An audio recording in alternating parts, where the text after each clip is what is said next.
So welcome. I have almost a quarter till 4. I think the next session starts at 4. So I don't know exactly. We're going to spend 45 minutes together, and then I don't know what they're going to do about the rest of the schedule. But anyway, so I'm Neal Mayerson. And this is my wife, Donna Mayerson. And what we're going to be doing over the next 45 minutes, which is a very short amount of time, is we're going to be trying to pull together a lot of what you've heard, bits and pieces of what you've heard from Mike Steger and from Todd Kashdan, and then kind of add some pieces to kind of give you a big overarching view in a way that you have something that you can use practically and that hopefully you can use to improve your life. There are lots of bits and pieces there, and hopefully this will tie it together for you. I wasn't in the room. I assume you said something about us, but and I don't know if you covered, but I've always been a very interested person, so I've always ended up doing lots of different things and being involved in lots of different things, being involved with various relationships. Well, that sounds kind of funny. Anyway, lots of things that draw upon my time and energy. And so creating some sense of balance in my life has always been front and center for me. It's always been something that I work at. Now, 14 years or so ago, we became very involved in helping to launch this new field of psychology called positive psychology, which studies what's best about human beings, and then how do we use those best characteristics to build our best versions of ourselves and to help people around us build the best versions of themselves, to build good societies, etc.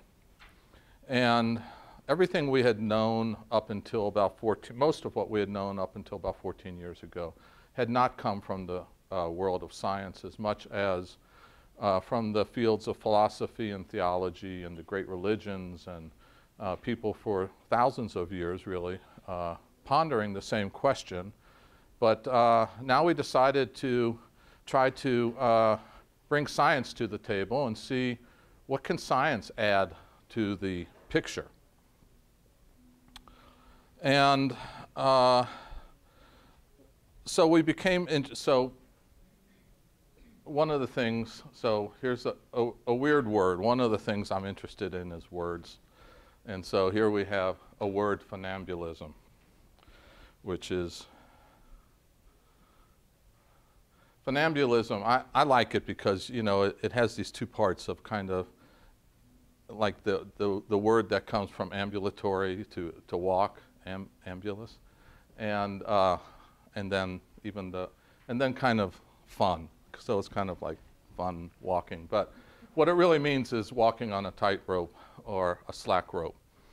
And so as we started to get into this world of positive psychology, one of the person who's known as kind of the founding father of this positive psychology movement is a professor from the University of Pennsylvania whose name is Marty Seligman.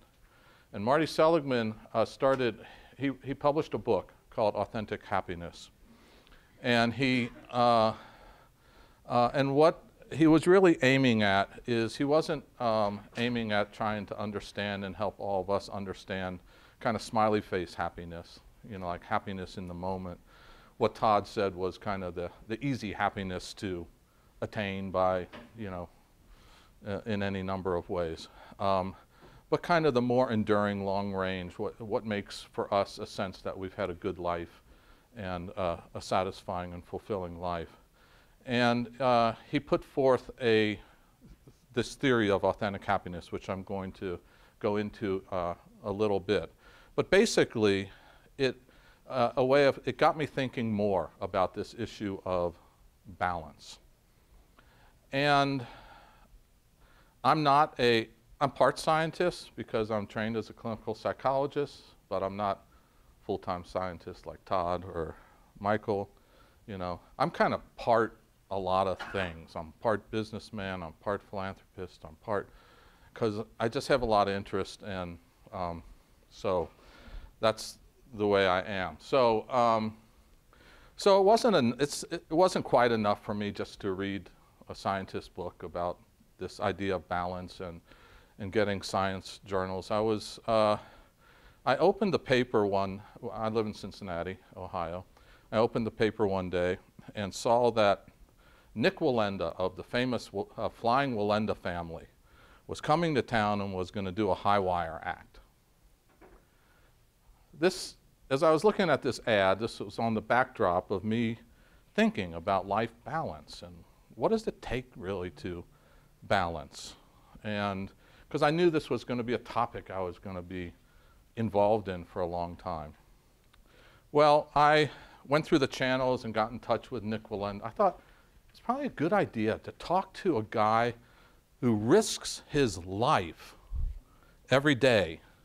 He risks his life every day based on knowing how to balance. And I was wondering, are there lessons to be learned from talking and studying a person who is an expert, probably the world's expert? I mean, he's the first millionaire high wire act. It was a so anyway, I got in touch with his agent, and I went out and he was nice enough to grant me an interview. I spent a few hours with him, talking to him about what is this that you do? How do you do it? What are the basic principles that allow you to do this? To me and to many people, it's kind of like, it's crazy awesome of like, you know, because the Flying Wallendas also have a tradition of doing this without a net, right? So they totally risk everything every time they go out to entertain us all. So spent some time with him, and it was very interesting. I don't have time today to talk about all the many interesting parallels that I found, but there were two or three that I want to cover here, and then draw an analogy to how we can take what he taught me about physical balance into the realm of creating psychological or life balance. The first really important point to me was he said to me, he said, Neal, he said, I am never in balance for more than 2 seconds. And, you know, I thought about that for a second. I thought, wow, that's right. When you're balance, it's not a steady state. It's much more a verb. It's not so much a noun as much as it's a verb. We are always balancing. And if your expectation is that balance as a noun, balance as a steady state, then every time that you notice your life out of balance, you think something's wrong, but nothing is wrong, because really balancing is nothing more than what I call the art of teetering. Okay? So that was lesson number one. That was very important. And it's important as we think about our own life balance to have realistic expectations. The next critical thing that I thought, after he told me, I thought I should have known this, but, you know, like many experiences in life, I felt like I somehow had overlooked it, was he said, the balance pole is critical. So when you think about it, we always see high wire acts using a balance pole. The longer and heftier the pole, the more stability it provides to the tightrope walker. He said to me that none of his balancing comes from the waist down or at the shoulders or at the head. None of his balancing is here. All of his balancing is here with the balance pole.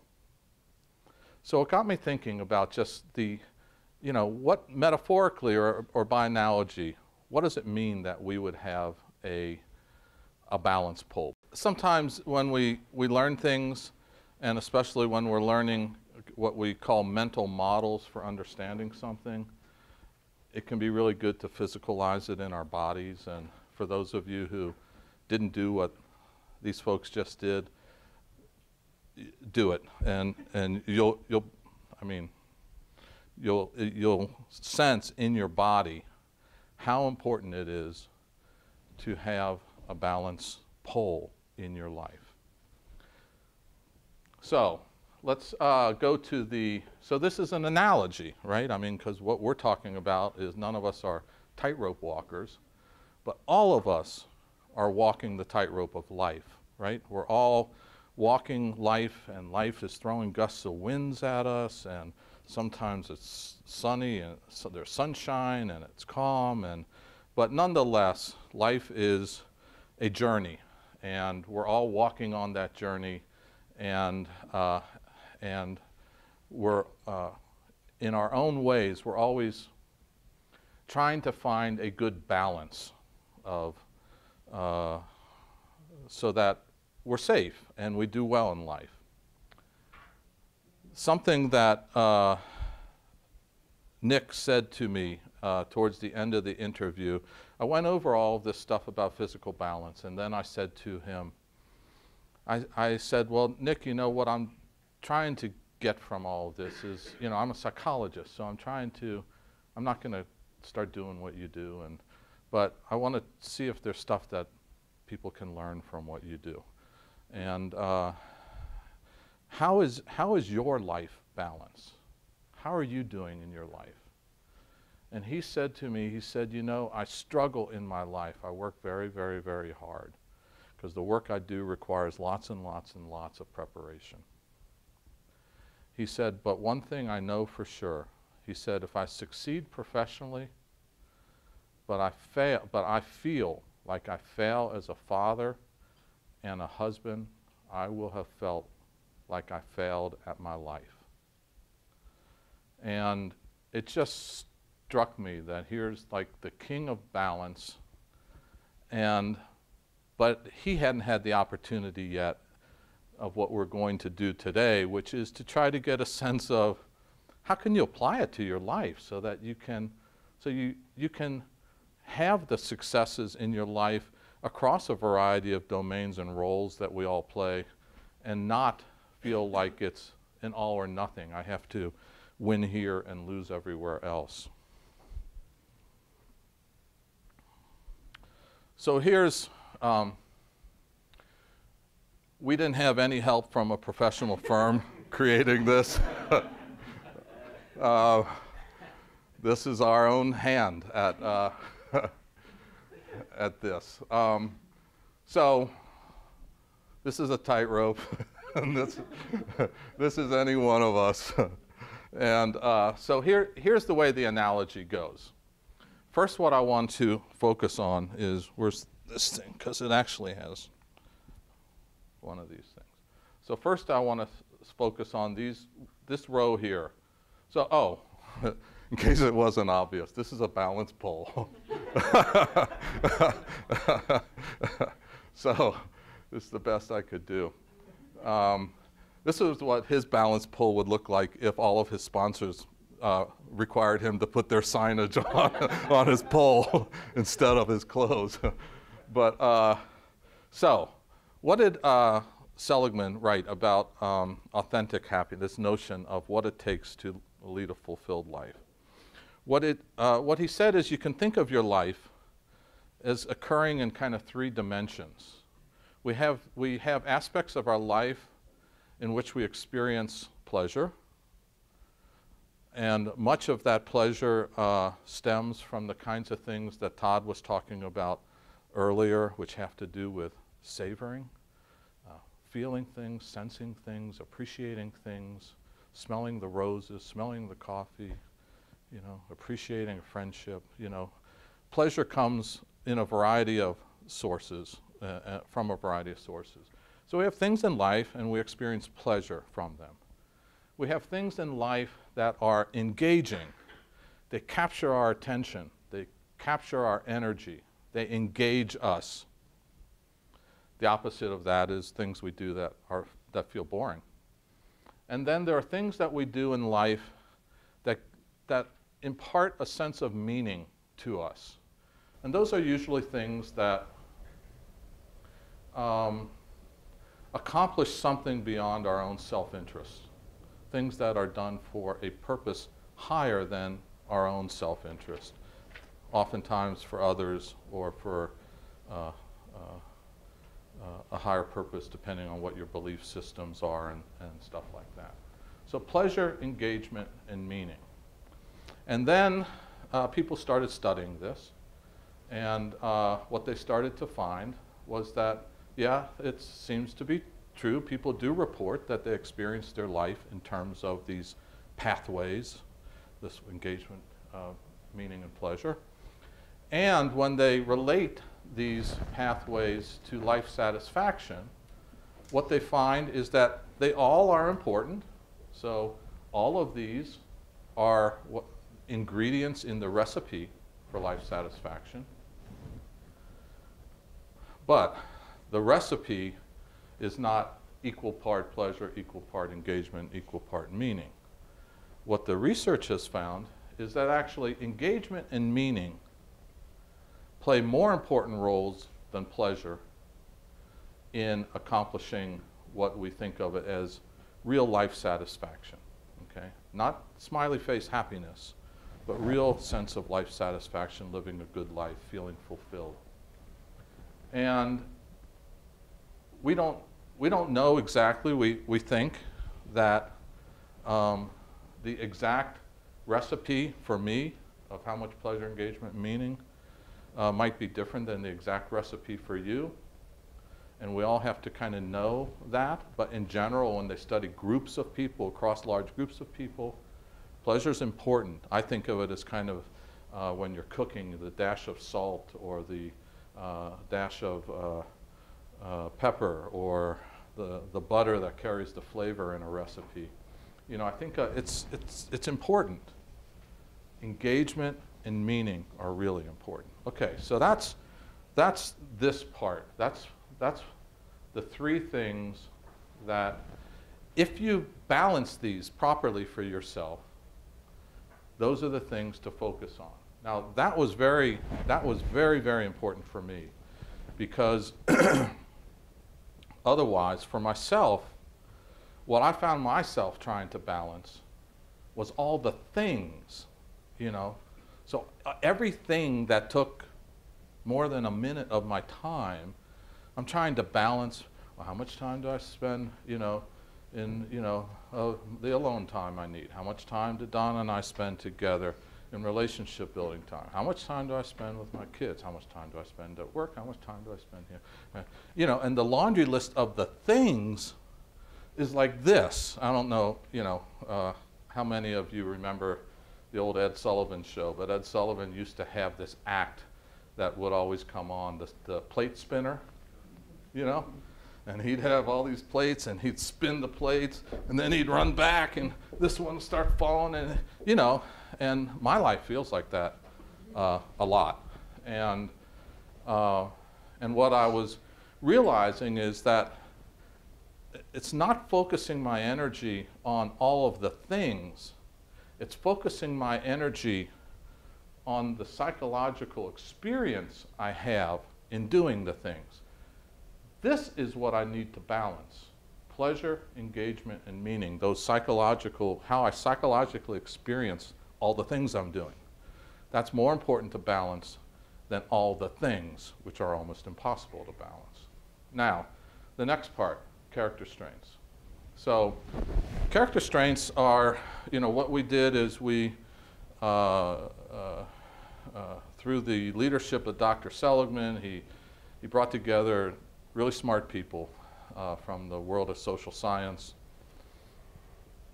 and said, what are the most elemental, what are the fundamental aspects of human beings that account best for when we're at our best?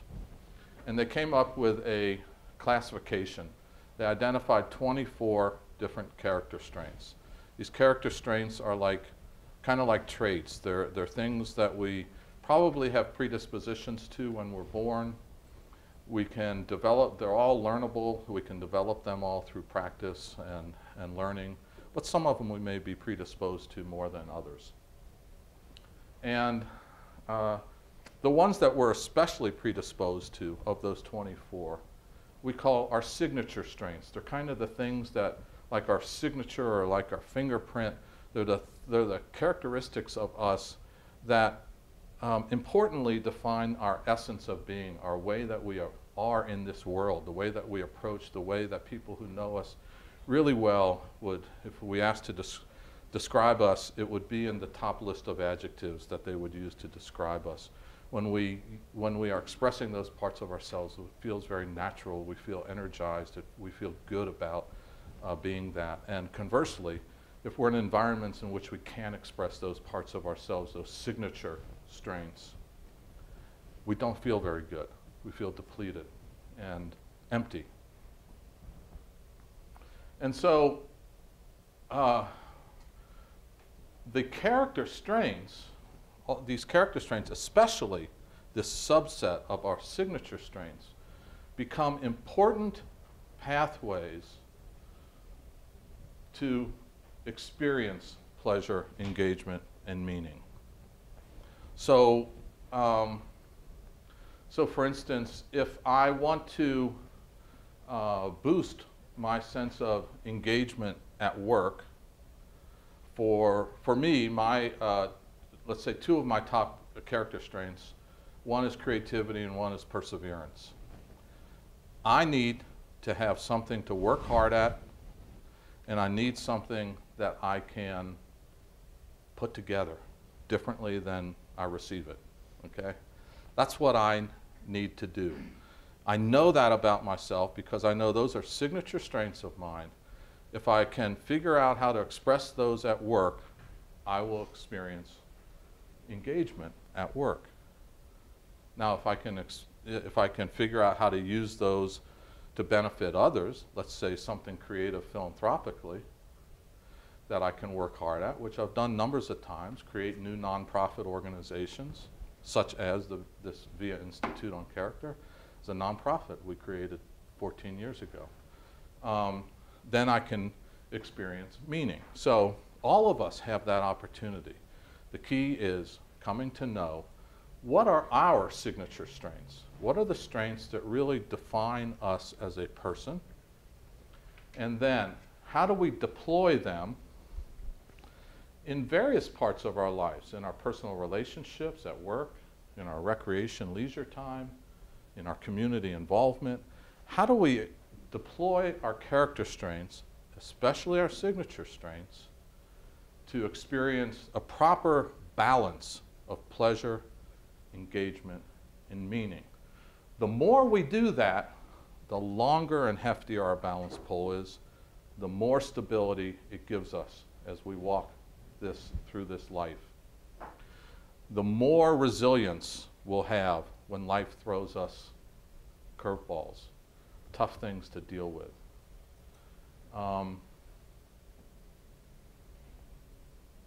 So that's what the analogy is. So and that's what kind of two of the key learnings are. What I want to tell you about these 24 strengths is that we possess all 24 of them. That when this list of strengths and the virtues was developed, they were true across cultures. So the strengths that you're registering for yourself or you're marking for yourself, we possess all 24, we just possess them in different amounts. So if there are strengths on there that they feel like a little bit like you, they probably are a little bit like you. And the signature strengths part of it are the ones that feel like they're really strongly represented by you. You know, so if you're a creative person, that strength would be, and if you marked it as a signature strength, it would be something that, you know, is very, very clear to you, that the need to be creative and the desire to be creative is present in you a lot, right? Same thing with curiosity. When Todd talks about curiosity, there's no doubt in my mind that it's one of his top strengths, if not his very top strengths, you know. I think it's his interest in learning more about it, but also his deep understanding of what that is, what that kind of curiosity feels like. So when we started this work, I'm a psychologist as well, and I'm a practitioner, so I see people all the time, and I see kids and families all the time. And I can't tell you how often I see people who tell me that their life feels out of balance. And not talking about the momentary things that come your way, but sort of generally, you know. And when I think about all of you, and I think you're not very dissimilar from us and our life circumstance. We're kind of a sandwich generation. We have, you know, aging parents. We have kids who are going through various things in their lives. And balance has been a really challenging thing for me. And so I'm going to tell you how it's been challenging and what this way of thinking about it has helped me with. So, so when we first started doing this work, and I looked at my character strengths, and I was thinking, well, okay, this is fine and good, you know, but how can I really use this information to make my life better, or how can I use it to feel better? And so I took this Pathways to Life Satisfaction, which there's an online version, not on our site, but on another site. And what I came out with was that my engagement in my life was really high, no surprise to me, because my work is really, really meaningful to me. I love what I do, and it's really meaningful to me. And I'm really, when I do it, I'm fully in it, you know, so that when I'm sitting in my office and I'm dealing with a family or child or an adult, I am completely tuned in, and I feel very present in it. When I am doing philanthropic stuff, which I also have a fair amount of in my life, I also feel really connected to what I think is really meaningful work. I really feel like I'm making a contribution, that I'm helping the world be better. I have this kind of commitment to repairing the world, making the world better if I can. And I feel very fortunate that I have that capacity. But in addition to that, I have the rest of my life, which is my responsibilities, my kids and my parents at the time. So when this all came out, and when I was taking this and I realized that pleasure was really low for me, something else was going on in my life. And it was a pretty monumental something. So my dad had been diagnosed with cancer. And not just one kind of cancer, he was diagnosed with 5 kinds of cancer. It seemed like it happened like almost like bang, bang, bang. But the one that was the worst cancer was brain cancer. And so my dad, and this is kind of similar to me, I think, my dad was a guy who was just like, I mean, he was in the fast lane, literally in the fast lane. He walked fast, he talked fast, he did everything really, really fast. He played tennis, he was so active. He was kind of a theater guy, and he was always on, he was always charged, he was always ready to go. So, so he gets diagnosed with this, and you know, here he is, and he's sort of in the prime of his retirement, and he cannot anymore move like he did. He can't. He just is like he got struck in the head, and it was in the part of his head that kind of had to do with judgment. So he wasn't as judging, and he wasn't moving as fast. And this is the amazing thing that happened for me, who I had just taken this survey and just realized that I also wasn't really taking time to smell the roses. I wasn't really savoring. I wasn't really feeling a lot of positive things. I was really overwhelmed with all this kind of crazy stuff in my life. And when he slowed down, I was with him all the time. I mean, I was kind of a caretaker for him. And what happened is it caused me to slow down, really slow down.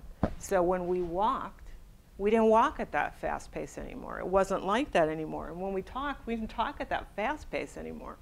What happened is suddenly it was the two of us, and it was slow. And all of a sudden, we saw stuff that I hadn't seen in a long time. And he hadn't seen in a long time either. We saw sunsets. We saw so much beauty together in that last part of his life together. And I can tell you for myself, you know, it did contribute to meaning for me. But the pleasure I experienced in that and the realization that slowing down and savoring would make a difference changed me. So when you're looking at your balance, and maybe it's not pleasure for you, maybe pleasure is pretty high for you, and you actually do stop and smell the roses, but maybe meaning is not so high for you. So the question and the challenge would be, how do you now, how can you find ways to connect to parts of your life that when you feel that balance, you feel like you're more alive and you're more fulfilled by that? So the question is how can you come to know yourself really well, your strengths, your signature strengths, your character strengths? How can you come to know those in a way that you can use them in the pursuit of meaning, engagement, and pleasure in my case? So now I want you to do a little exercise, but before I do that, I'm going to say, can you do one more slide? Yeah. Oh yeah, here it is. Yeah. How do we, as we look back, so my pleasure score was lower than the other two as Yeah. well. I'm thinking, wow, that's not so bad because Neal said pleasure was less important. Yeah. Life well lived. Yeah. So how do you think about that? I think you evaluate it personally, you know, so if it makes a difference to you, then I think that you put yourself to the task of seeing how you might be able to experience more pleasure. So it's all personal balance, you know. I mean, it's true that meaning and engagement are important, but it's also true that experiencing things, positive emotions, is really important too. And then, are we? I just okay. want to, you know, point out that it's, you know, that what I'd meant to say if I wasn't clear is that the recipe isn't equal parts of each, and that's the recipe. The recipe is actually different, and then it varies. Like you have a different taste palette than I do. You know, what I might cook for you might taste too salty, and for me it's just perfect. So there is that kind of variations. You have to kind of, you can't just kind of look at the numbers and know. You also have to reflect. Yeah. So then, to add on to this at the end, so Todd talked about positive relationships, and it's clearly really important to have positive relationships, especially in the pursuit of a balanced life. That those positive relationships are really our safety net. It's the thing that sort of helps us grow and continue to move in that direction. So one little quick story, I can't do this exercise with you, but if you want to do this later, it would be really nice to reflect on what balance would look like in the future if you were living a balanced life. It would be great to reflect on that. But when we were talking about this morning, Neal and I were talking about it, and we were talking about my own pursuit of more pleasure, and that I imagined myself 6 months from now and what I would be doing. And I said, you know, what I would be doing is I'd be doing meditation every day for at least 20 minutes. And I would also be, when I walk my dogs, I would be, I have one dog, but when I walk him, sometimes I let myself talk on the phone, and I let myself be really preoccupied. And so I decided that if I walk him, that I'd like to just be focused on just him. And so I said to Neal, you know, how would you be my safety net if I did that? How could you be my safety net? And he said, you know, I'll let you say what you said, because it really meant a lot to me. So it'd be really great if you guys, you know, if you're with your partner. I hate when that happens. I know. With your partner, it might be really fun to sort of ask that question. But anyway, ask him how he would support me. And this is what he said. I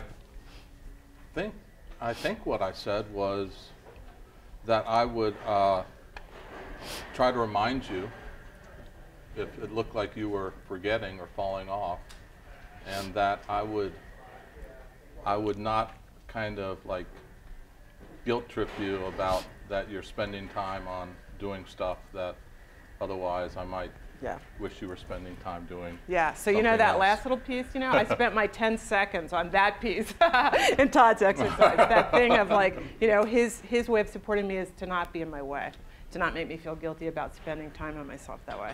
So just food for thought. And anyway, so good luck with this stuff.